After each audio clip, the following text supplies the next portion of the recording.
Ito ang Presidential Broadcast Service. Radyo Pilipinas.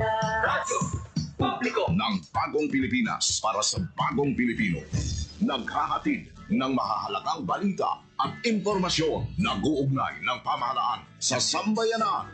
Tulay sa himpapawi ng serbisyo publiko. Radyo Pilipinas. Radyo Publiko. Ang boses ng Pangulo sa Iloilo. Radyo Pilipinas. 585 AM. Para sa Radyo Pilipinas, las 9:02 sa aga.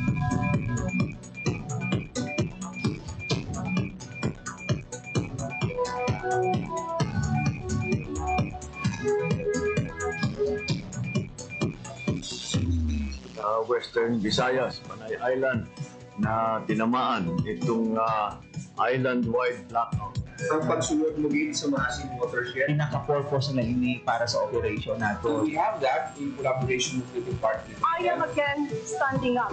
Mapiktahan ang ila freedom of expression. Office of Civil Defense naman po. Balita, issue, kag iban pa. Diri sa Radyo Pilipinas. Radyo Publiko.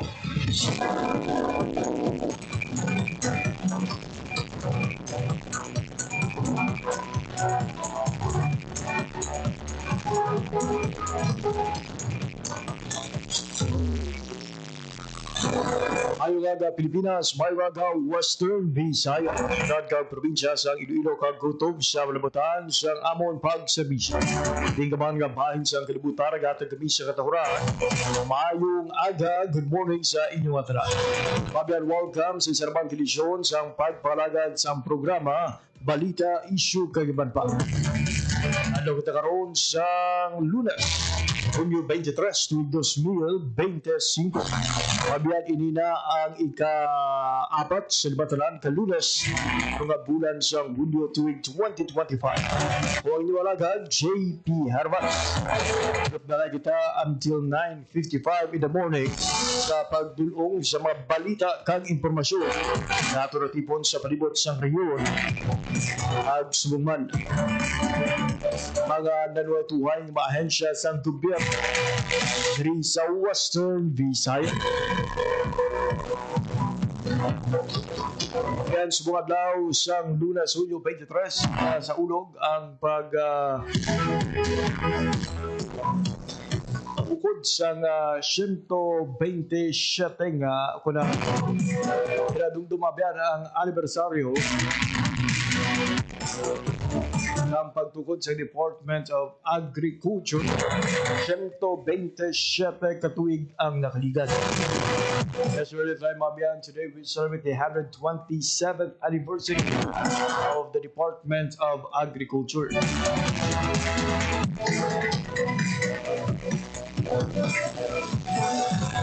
Ang selebrasyon karon nga tuig may tema kaisa ng magsagat mangisda tungo sa masaganang bagong Pilipinas.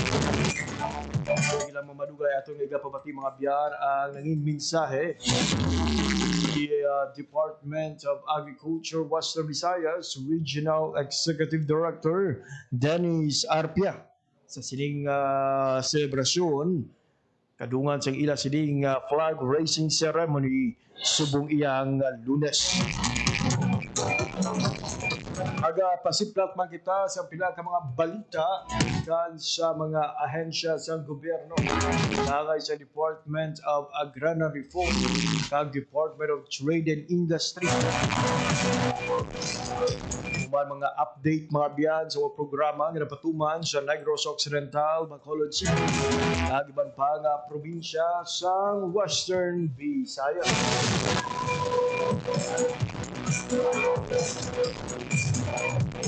Pero antes kita magpatpat sa aton sining mga balita subong iyang Lunes mga biyan, magakuha kita anay siyang update na lakat sang panahon. Malo naton sa hindi lamang madugay ang mangin paniempo sa Western Visayas o ang Pag-asa Iloilo.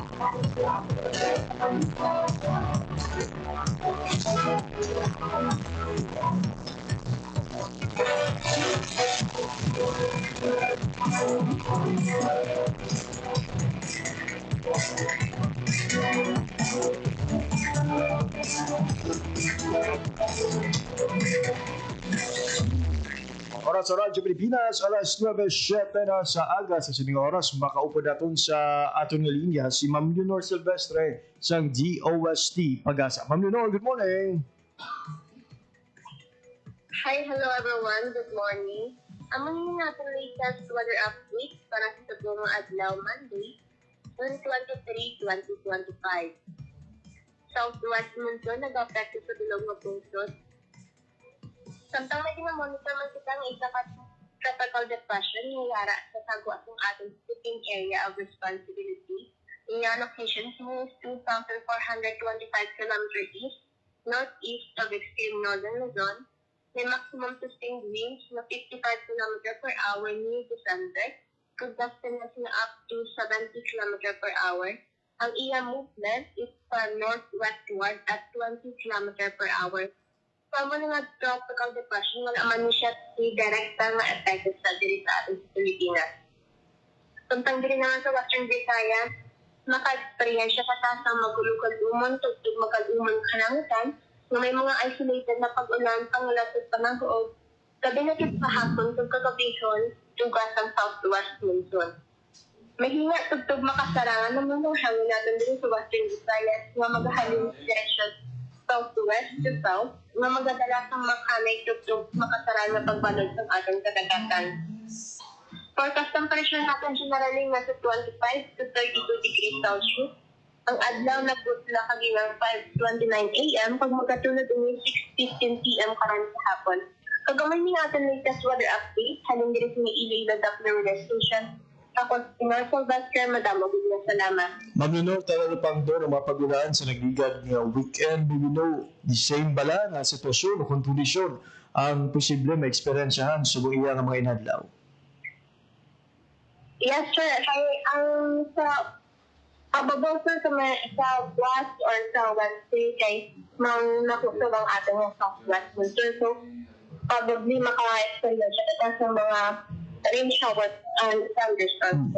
Pero sa buong pero sa buong adlaw party lang man kita. I see. Ma'am, sa sinang nga pag-ulan ng mga rain showers, may mga na-identify kita nga area nga most likely maapektuhan sa sining mga pag-ulan.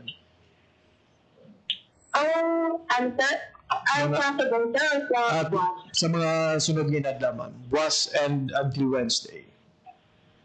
mga questions sir sa ating dito sa Western Visayas. Alright. For your time information, hatag sa Radyo Pilipinas, Ma'am Leonor Silvestre, madamog nga salamat. Madamo man sir, salamat. There you have it, ma'am, yan. Latest updates sa lakat sa parang dito sa atin sa Pag-asa Iloilo.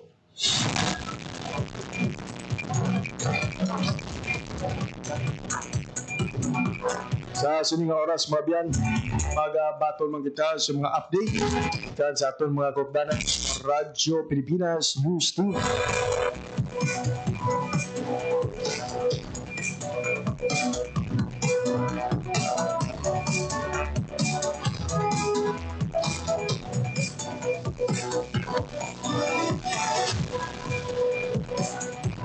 Mabiyan padayon ang pagbantay sa Radyo Pilipinas Iloilo sa development sa para sining monkeypox. Mabiyan nga sang sining karon lang inkonfirmado sa probinsya ng Capiz. Meron na sila sang kumpirmadong nga kaso. And speaking of monkeypox, meron nato ng update sa Iloilo City Government. Tanan sila sining proposal na i-operate ang molecular laboratory bilang testing center ang siniiyang monkeypox. Ang update, ibalo natin sa report ni City Audit Reporter Janelle Baclay. Radyo Pilipinas. Radyo Pilipinas. Report. Jen, good morning. Jay, mayarasing 8 na ka mga kasong recorded ang Iloilo City Health Office sa monkeypox sa may syudad sa Iloilo. hindi nadugangan sang duha kay mga positibo nga kaso. Ang maayo nga balita bangod may 5 man ka nag-negative sa confirmatory test. So sa kabilugan may arasing 13 ka reported cases ang Iloilo City, 8 ang confirmed cases, 5 ang suspected. Ang manami pagit nga balita jay bangod nga nagadamo man ang mga naga-recover nga pasyente sa aton siniyang monkeypox case sa may syudad sang Iloilo. Panawagan sang CHO nga padayonon gyapon ang pag-observe sa protocols kag daw makitaan man nga effective ining pagpatuman sang isolation pag-address sa mga necessary nga bulong sa siniyang balatian sa syudad sang Iloilo. Sa pihak nga bahin Jake, isa pagid ka maayo nga balita bangod nga sa maabot nga bulan sang Setyembre, kung hindi kita magsala, magabukas na ang laboratorio sang syudad sang Iloilo. Ining laboratory, Jake, molecular laboratory sang syudad sang Iloilo, sang una, isa ini sa mga duha ka mga laboratorio nga nagatest sang COVID-19 nga virus. Galing kiti nagaganaga naman ang kaso sang COVID, gin-propose ang aton siniyang molecular head sa bahin sa Iloilo City Government, gin-recommend ini na i-convert sa regular laboratory gid. Hindi lang COVID-19 ang mahimo nga ma-test sa siningang laboratory, kundi madamo pa nga mga test. Ang manang maayo nga balita bangod nga sa bulan sang Setyembre kay Miss Chiki Blanca Flor, ang head sa aton sininga molecular lab sa city government, pwede maka-avail ang aton sininga pumuluyo sang tanan nga laboratory services. So halin sa dugo, dengue test, tanan nga mga test ang mangin available sa siniya nga pasilidad kag ginahulat na lang ang mga permits sini from Department of Health nga maaprubahan kag makasugod na sa operasyon sa maabot nga bulan sang September. Di kung madayon, Jay, libre ang laboratory test sa aton sini mga pumuluyo sa syudad sang Iloilo. Hindi lang mga pumuluyo, kundi tanan-tanan nga gusto magpa-test dira. Of course, partner sa aton siniya nga molecular lab sa city government ang PhilHealth sa pagpatuman sa sining mga benepisyo. Diyan na-clarify ta lang, ang ining laboratory, makasarang malini mag-test sa monkeypox sa September. Hopefully, kung maaprubahan sa DOH ang ining request ng city government, pwede gid makatest dira sa monkeypox. So pending pa kay Miss Chiki Blanca Flor nga ini ara na sa lamesa sa Department of Health Central Office, sa Office of the President kay Presidente Marcos gin-furnish ang copy sang letter sang DILG nga secretary sang DILG naton kag subject for review kag isa ini sa mga ginahulat nila Jay. So kumbaga diyan siya separate niya yung proposal. Oo. Kay di duwa ang laboratory Jay sa una. So sa subong ang ining bagong laboratory kay Miss Chiki Blanca Flor gin-renovate ini siya. So aside siya may bago pagid yan ang Iloilo City Government. So ining renovated amo ni ang gamito nila na laboratory. Pamatian naton ang kabahin sa pagpahayag ni Miss Chiki Blanca Flor, ang head sa molecular lab sang Iloilo City Government. Medical clinics po are for doctors na magkakaroon ng pasyente walk in ang matulog namin na siya. So that is in the works lang actually. Ang facility is nearing completion. It will be completed August of this year. Also, we are also in the process of improving our health services. This will be the first of its kind to safety, but it will not be the last. Over the years, may expansion program kita sa aton ng mga health centers improving ang aton laboratory and diagnostic na services. So, thank you. That is all. For sure. Nabatihan si Miss Chiki Blanca Flor. So by August, makumpleto ini gina-retouch na lang ini nga facility. Kag hopefully by September kung marileasan ini isang permiso kag authorization alin sa mga offices, especially sa Department of Health, makaumpisa na sila sa pag-test. So ang buwa niya laboratory na gid ni siya Jeep sa aton sini mga pumuluyo nga pwede gid makapatest dira. Regardless of the economic status dyan, pwede makapa-laboratory diri. Pwede gid, no? Pero priority ang mga pumuluyo sang syudad sang Iloilo. Pero bukas ini sa tanan, no? Kasi ang makalabanan di sa syudad Jeep, mga iban coming from provinces. Naman namin, pag yung subong Jeep na programa, kay puro health ini tanan.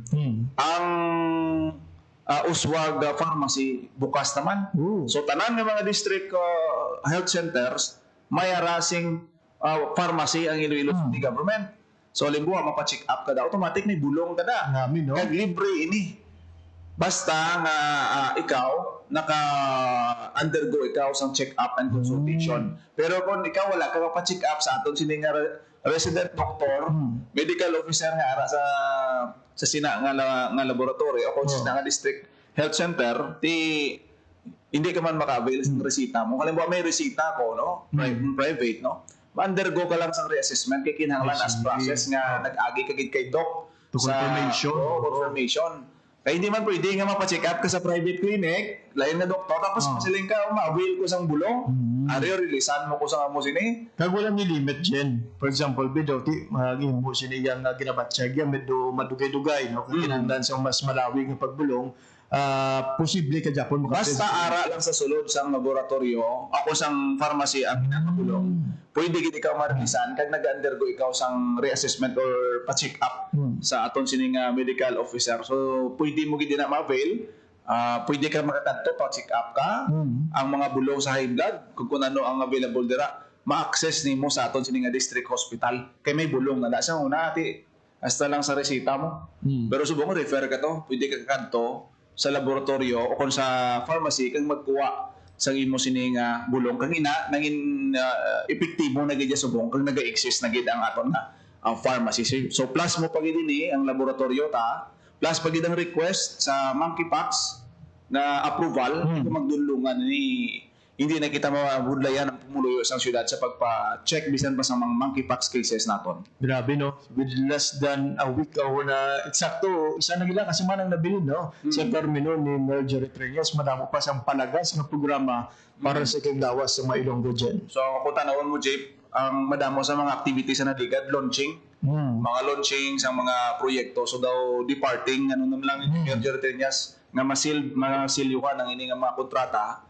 bago i-hand over no sa bagong nga alkalde sa maabot nga July 1. So kung tanawon ta Jay last week subong ni Mayor Jerry Trias to ay takabalo in these coming days may ara naman sa mga mamuwa signing kag mga turnover sa mga project do amo sina ang mga remaining days ni Mayor Jerry Trias sa Iloilo City Hall. Ayun. So mga dugang sa mga pag-bilin nga legasiya ni Mayor Jerry Trias. Diyan madamo nga salamat sa mga Muna madulong natin nga balita para sa Bagong Pilipinas, General Baclay, Radyo Pilipinas, Radyo Publiko.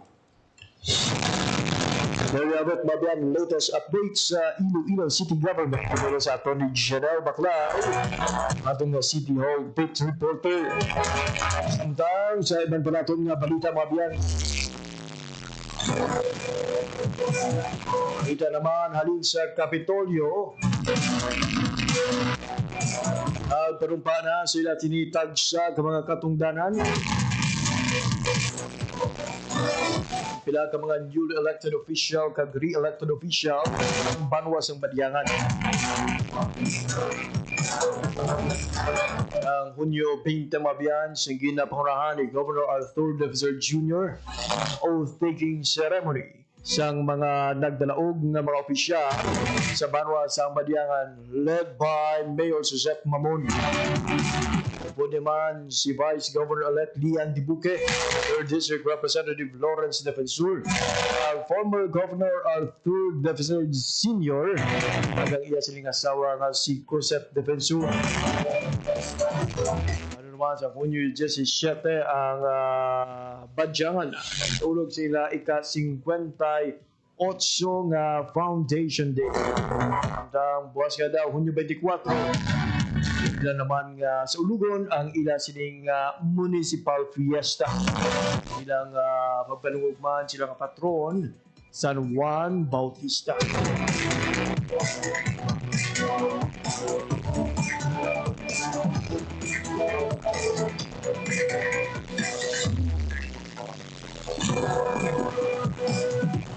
Samtang sa nagligad nga adlaw man siyang hiwat.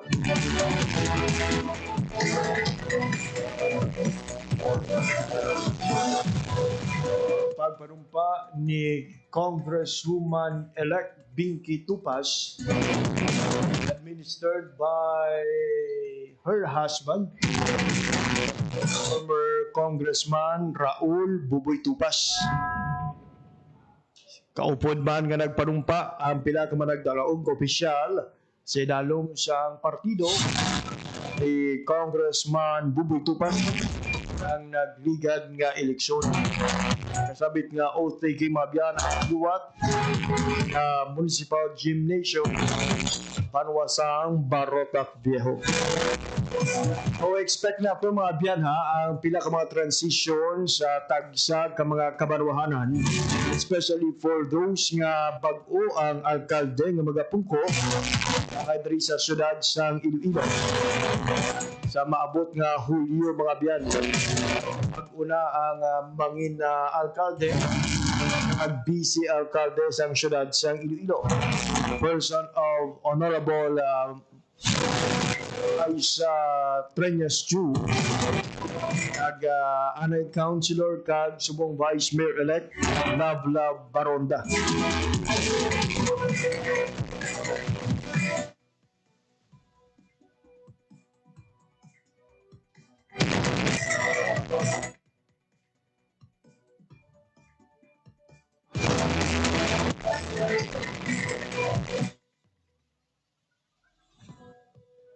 Bangod pila sa ila mabiyan ang nakatapos na sa ila 3 ka termino ag mayara man sa napaslawan na maka-secure sa mas mataas nga boto. Sa aya na, kumbaga biya na bilang alkalde sa ila sining mga kabarwana po si Ahoy Mayor Jet Rojas. Magpungko naman bilang masunod nga Vice Mayor sa Banwasang Ahoy, placed by Mayor-elect Lloyda Espinosa. Magabiyaman siya sining posisyon si Anilaw Mayor Nathalie Ann Dibuque ang magapangalagad bilang Vice-Gobernador sang probinsya sang Iloilo. Siyang pagtalosan sa iya mismo nga Iloy, nagpangalagad man sadto bilang alkalde sang Anilaw. Tang sa Bingawan, biyaman siya nga pwesto bilang alkalde si Mayor Mark Palabrica, saylo sa Iloilo Provincial Government bilang board member. May luwanay sila sa iya sininga utok, board member Matt Palabrica. Regardless, magpaway sa pagka-mayor, Mayor Segfrido Bitita. Kung man, magpaway man bilang mayor sa istansya, Mayor Chick Busqueda. Tapos na naman sa iyang bana bilang mayor, the Honorable Mayor Lydia Grabato sa Mina. Ang vice-alkalde naman ang pagpungkuan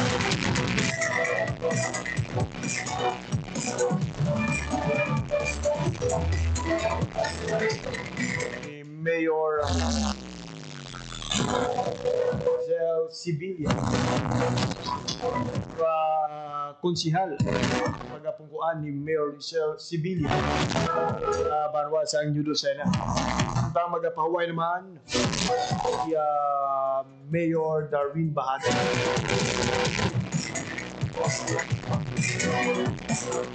Kabiya man sa iya sining nga posisyon ng alkalde sa San Enrique, si Mayor Trixie Fernandez. Ang magapawayban siya sining karera sa politika. Siya sa Joaquin Mayor Nino Fagarin. Man si San Miguel Mayor Maria Luz Goreseta. Marina Luz Goreseta. Ang magabiya man sa pagka-alkalde sa San Rafael. Mayor Bilyasa. Hindi ko magsala ang pangalan ni Mayor Bilyasa. Roberto Bilyasa. Oras sa Radyo Pilipinas, 9:27 in the morning. So, pila ka mga changes mga biyan ha. Atong lauman, pila ka kabanwahanan diri sa probinsya sa Iloilo, particularly sa 12 ka kabanwahanan. Ang unang ila sining alkalde, maabot iyang Julio. Uy, Anilaw, Bingawan, Carles, Estancia, Mina, Lucena, San Dionisio, San Enrique, Joaquin, San Miguel, at San Rafael. Oras sa Radyo Pilipinas, alas 9:28 sa aga. Ako naman na pagbarong.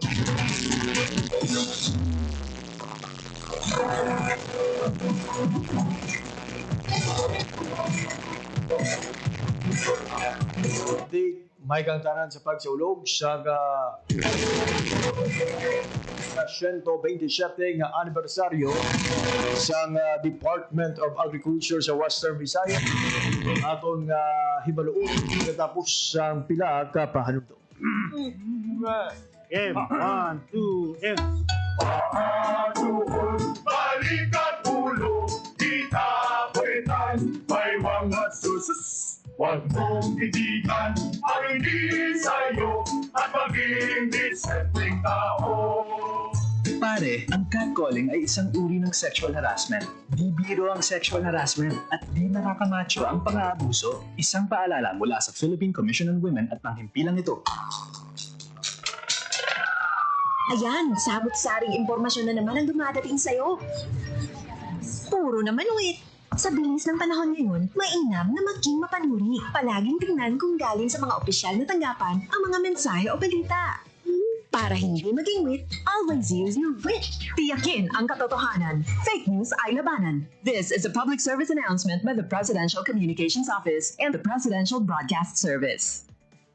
Banta sa kalusugan na dala ng COVID-19 ay seryosong binabantayan. Pero huwag kalimutan ang ibang sakit na sanhi ng baha at pag-ulan. Dengue. Dahil sa pag-ulan, maraming mga areas na umiipon yung water. Leptospirosis dito sa Pilipinas, very common sa atin ang pagbaha. Ugaling maging malinis sa katawan at malinis sa kapaligiran. Sa ganitong paraan, siguradong sakit ay maiiwasan. Hanapin natin yung mga breeding ground where insect repellent, baon tayo ng botan, or hintayin natin mawala yung baha. Ngayon, mas nagugugas yung mga tao, mas better yung hygiene. Tayo ang simula. Sa pagiging malinis at maingat, ating malalabanan mga sakit na hatid ng pabago-bagong pihit ng panahon. Isang paalala mula sa Radyo Pilipinas. Ang sumitsip ay pangmanghang, ang sumipol ay pangbunghang, ang babae sa lansangan, huwag iritan kundi galang. Pare, ang catcalling ay isang uri ng sexual harassment. Di biro ang sexual harassment at di nakakamacho ang pang-aabuso. Huwag iritan kundi galang. Isang paalala mula sa Philippine Commission on Women at panghimpilang ito. Ang init! Kahit anong gawin ko, ang init-init pa rin. Naka-number 3 na electric fan at lahat. Oh yeah! Ooh, spicy. Parang pugo naman sa loob nito. Ito ang sikretong malupit. Kaya, cool ka lang. Pwede palamigin ang inyong mga kwarto sa simpleng pagbukas ng mga bintana. Ngunit gumamit ng kurtina upang harangan ang mainit na sinag ng araw. Ang mga electric fan, ilagay naman din kung saan malapit ang bintana para mas umikot ang bagong hangin sa loob. Laging tandaan, sa pagkonsumo ng kuryente, you have the power. Hay, presko parang pantropiko. Ho-ho! Para sa karagdagang impormasyon at energy-saving tips, hanapin ang Department of Energy sa Facebook o bisitahin ang doe.gov.ph. This is a public service announcement by the Department of Energy in partnership with the Presidential Communications Office and Radyo Pilipinas. Chong, pasipol-sipol, mga manong sa labas, magtigil at gumalang, kaya ikaw sa nabibig, kundi maganda ang lalabas. Pare, ang catcalling ay isang uri ng sexual harassment. Di biro ang sexual harassment at di nakakamacho ang pang-aabuso. Kaya ikaw sa nabibig, kundi maganda ang lalabas. Isang paalala mula sa Philippine Commission on Women at ng himpilang ito. Perwisyong idinulot ng African swine fever sa hog industry ng bansa, umabot na sa pagdeklara ng state of calamity. Pangunahing target ng kagawaran ng agrikultura na muling pasiklahin ng sektor ng mga magbababoy. Cash assistance para sa mga backyard hog raisers. Inilaan din gaano kaya kabilis makakabawi ang hog industry. Ang rehabilitasyong ito na ba ang makakapigil sa paglaganap ng ASF? Anong epekto ng proklamasyong ito para sa presyo ng karning baboy sa merkado? Patuloy na tumutok para sa mga pinakahuling balita tapat sa pag-uulan. Radyo Pilipinas. Oras sa Radyo Pilipinas, alas 9:33 sa aga. Pilipinas. Publiko. Radyo Pilipinas. Mabiyan sa nasa linggo na, subong adlaw sang Lunes kita sa ulog ang ika-127 nga anibersaryo sang Department of Agriculture. May kantaran sa isa ka programa ang ginhiwat sang DA Western Visayas para sa pagsaulog sa isining tuigang aktibidad. Dari pamatian natin mabiyan ang minsay ni Director Dennis Arpia, ang Regional Executive Director sa DA Region 6. Sa lahat po ng mga kasama namin sa paglilingkod, mga division chief, yung mga sections, APCOs mula sa iba-ibang probinsya, station heads, yung mga unit heads, at syempre yung mga bisita natin at partners ng mga farmers, nakasama natin hindi lang po ngayong araw na ito at sa buong linggo, kundi sa kabuuan ng taon. Umulan, umaraw, may pasok o wala. Ang farmers, ang kalam ng sikmura, wala pong holiday yan. Ano? So, hindi niya alam ang panahon, basta kailangan sumulong. Diyan nakasalalay yung pinakamabibigat na mandato o mandate ng Department of Agriculture towards agricultural and rural development, food security, and welfare of our producers. So yan sa loob ng 127 years, yan yung laging inilalaban ng mga nasa Department of Agriculture. Siyempre, hindi ko na po tatanggalin yung mic dito. Baka akala ko nasa video, okay para ako eh. So, siyempre, alam natin lahat na hindi lang nasa pagsubok ng climate change ang bagyo na hinaharap ng Department of Agriculture. Sa regular, we are hosting 22 typhoons every year. Ngayon, meron tayong 6 na sigurado, halos sigurado na malalakas every year. Nung dati, nung bata pa si Ma'am Sar at si Ma'am Tess, pag nag-signal number 3, kinakabahan na sila. Ngayon, may signal number 5 na. Napo?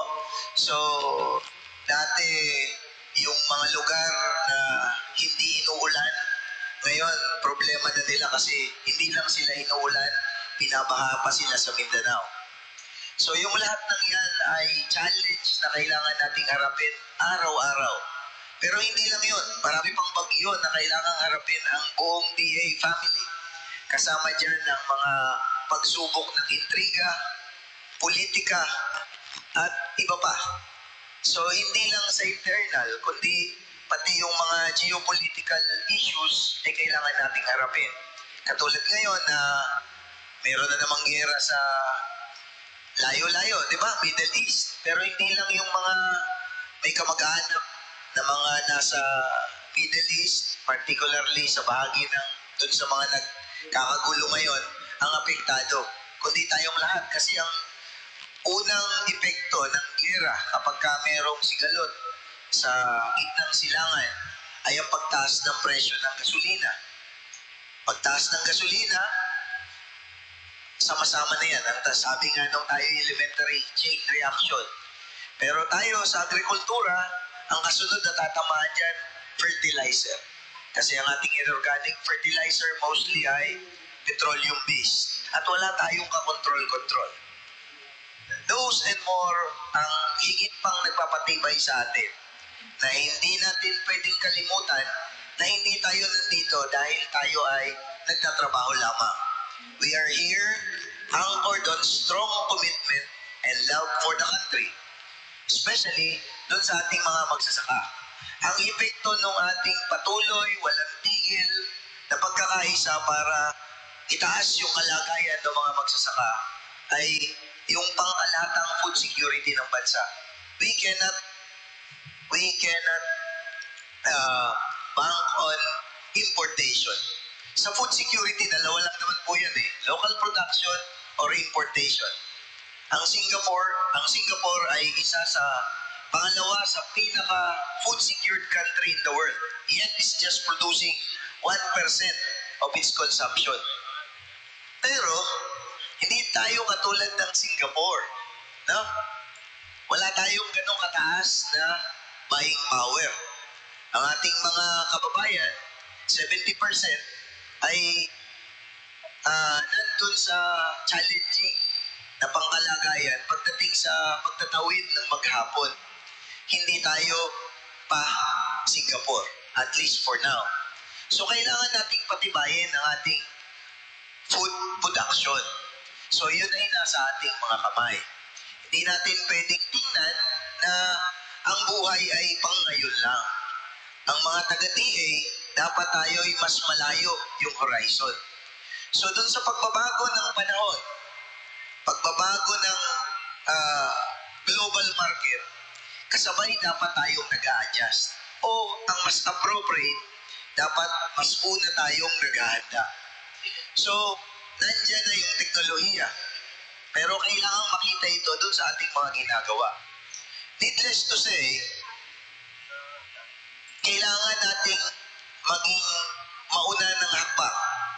So, ang mga unang pagsisikap ay dapat makita sa atin. So, hindi tayo umaagapay lang o nag-a-adjust, kundi tayo yung nagpapasimula. So, tayo ay mananatiling technical and science-based agency. Hindi pwedeng namimigay lang tayo ng interventions. We are allowed by law to give interventions to extend the technical support para sa pagtataas ng antas ng agrikultura. Hindi tayo namimigay ng seeds dahil gusto lang natin silang bigyan ng seeds in terms of ayuda. Namimigay tayo niyan dahil nandyan yung technology ng pag-aaral na tataas yung kanilang ani papunta dyan. So, ang ating procurement ay umpisa pa lang ng ating trabaho. Hindi yan ang totoo nating trabaho. Ang totoo nating trabaho ay nandun sa field. The Department of Agriculture, through the leadership of our Secretary Kiko Chu Laurel Jr., ay gustong ibalik yung serbisyo ng Department of Agriculture doon sa mismong area ng production. Mahirap yung ginagawa natin doon sa ating mga opisina, pero higit tayong mararamdaman kung mas lalapit tayo sa production area, kung lalapit tayo sa marketing area, kung lalapit tayo sa logistics area. Kailangan ang ating mga kamay. We need to have hands-on approach. So, hindi na tayo nagpaplano mula sa ating table lamang, kundi gagawin natin yung ating mga ipinaplano. We are looking forward na sa pagtatapos ng termino ng Presidente ay hindi lamang mga numero ang nag-a-adjust. We are done with statistics. Although those important numbers are the guide for the decision makers and perhaps doon sa pag-allocate ng budget papunta sa atin. Ang mga statistics kung minsan hindi nararamdaman. Kailangang maramdaman ng mga producers, ng ating mga stakeholders, pati ng ating mga pangkalahatang mamamayan yung epekto ng ating pinaghihirapan. Mahirap na tayo ay napapagod lang.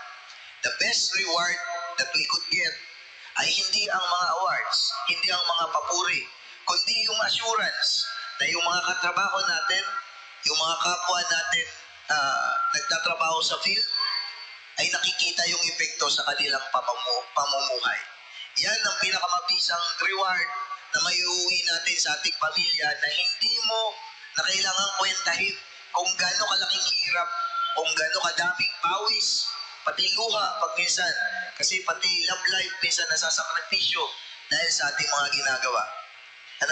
Bukod pa dun sa mga risk ng trabaho, ayan nga, si Brian, survivor natin, di ba? So, every day we survive. Pero dapat natututo at dapat lalo tayong lumalakas. In the celebration of the 127th year ng Department of Agriculture, kasabay tayong pinanganak ng Republika ng Pilipinas. Pero nauna pa tayo dito. Wala pang revolusyon, wala pang mga dayuhan, nandito na ang agrikultura. Pero ang ating institusyon sa nagdaang 127 years, palagi tayong nangunguna para pagsilbihan ng ating mga kababayan. Sa pagsalubong dun sa mas marami pang mga taon, let us keep it that way.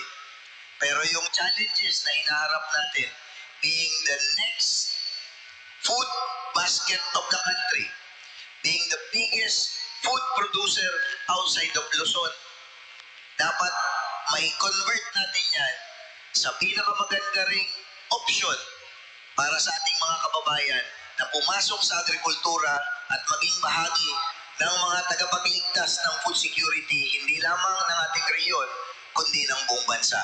At sasamantalahin ko itong pagkakataon na ito para magpasalamat sa ating lahat at mag-congratulate sa inyo doon sa patuloy nating pagsisikap, doon sa patuloy nating pagdededicate ng ating lakas, paghihirap, at ng ating talento para sa mga goals and objectives ng ating ahensya. Yan lang at happy anniversary sa ating lahat. There you have it, Mabian. Anong kabahin sa nanging mensahe ni Director Dennis Apia, ang Regional Executive Director sa DA Western Visayas. Again, sa mga adlaw na sa ulog sa DA Region 6, ang ika-127 na anibersaryo sa gila sa ding ahensya, ang Department of Agriculture. Saludos sa mga men and women of DA Western Visayas at sa tarang nagabugo sa Department of Agriculture at na mga attached agencies and bureaus. Samtang sa ibang pakabalita, in paunahan ni President Ferdinand R. Marcos Jr. ang pag-inspeksyon ng temporary learning spaces sa TLS sa Barangay Sagunsungan, Marawi City, Lanao del Sur. Ang nagapadayon subong oras mabiyan ilang pagtuman man sa commitment sa administrasyon obrahon nga mas accessible ang edukasyon para sa mga pamatanon nga Pilipino. Iya sining inspeksyon libot ni Presidente Marcos TLS area in padayon ng mga klase gikan sa 5 ka bulutuan, serving around 720 students. Ilaga siguro nga ang mga estudyante apektado sa Marawi Siege ay nagabaton sa educational support in a safe and functional environment. Tabukan man sa punong ehekutibo ang installation mabiyan ang Starlink Internet Unit ka personal donation maghatag ng reliable internet connectivity sa mga estudyante kag manunudlo. Isya mabiyan si Presidente Marcos ang nag-donate man sa isa ka Starlink unit sa kada bulutuan sa pila ka mga remote area sang Marawi City. Ini amo ang Bangon Elementary School, Bakarat National High School, ang Nguyaw National High School kag Kabasaran Primary School.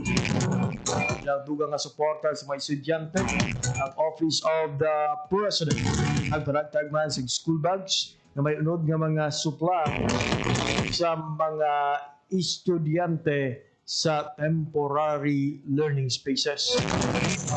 Ang temporary learning spaces isa ka emergency education initiative gin-launch sa kasunod sa 27 Marawi City.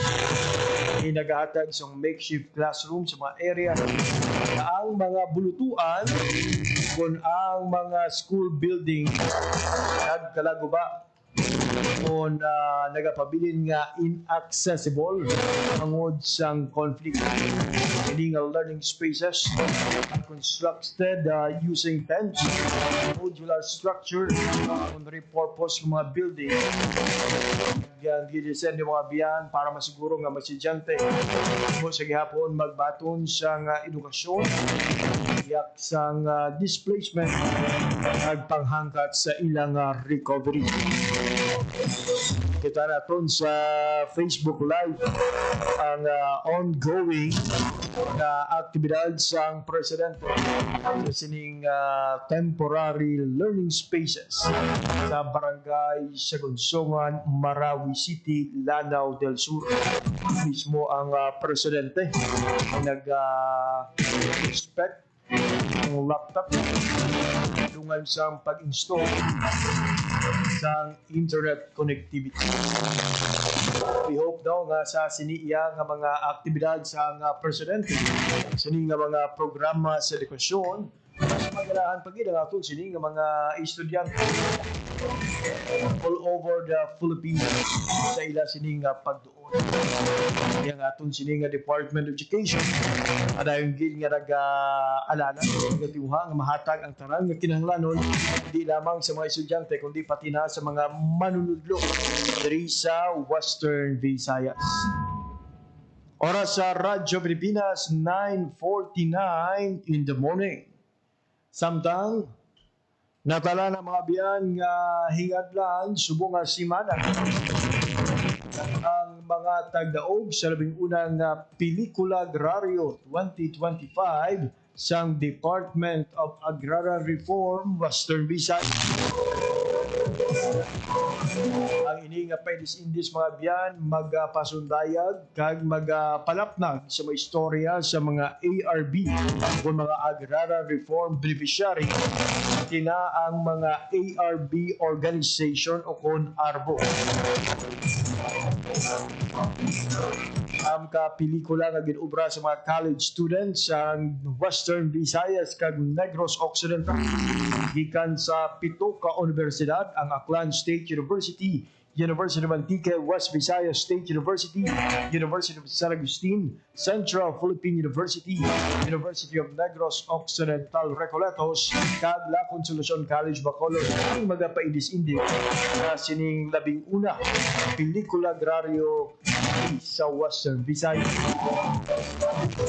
Maabot nga Webes mga binaglan kung sino ang best ARB film kag ARBO o kon ARBO film. Murong man sa mga hurado kung sino ang pinakamaraming direktor, aktor kag actress, pati na ang pinakamaayo sa patag sang cinematography, editing kag screenplay. Ang magadaog nga pagatagan sang trophy kag cash prize si watong awarding ceremony magatiglawas sang aton nga rehiyon national level sang film competition. Para sa Radyo Pilipinas 9:51 in the morning. Kita sa oras nga nabilin sa atong pagpangalagan. Nalagi lamang ko ito mga atong palatuntunan ng adlaw sang Lunes, Hunyo 23, 2025. Para sa akong mga katuwang teknika, Alan Department sa studio. Kag Mr. Rochelle Jones Otero sa transmitter. Rumarang inyo lang inalaga, JP Herbas, Maraming salamat sa inyong pagbamati. Mayong aga, Pilipinas. Balita, issue, kag iban pa. Diri sa Radyo Pilipinas. Radyo Publiko. Radyo Pilipinas.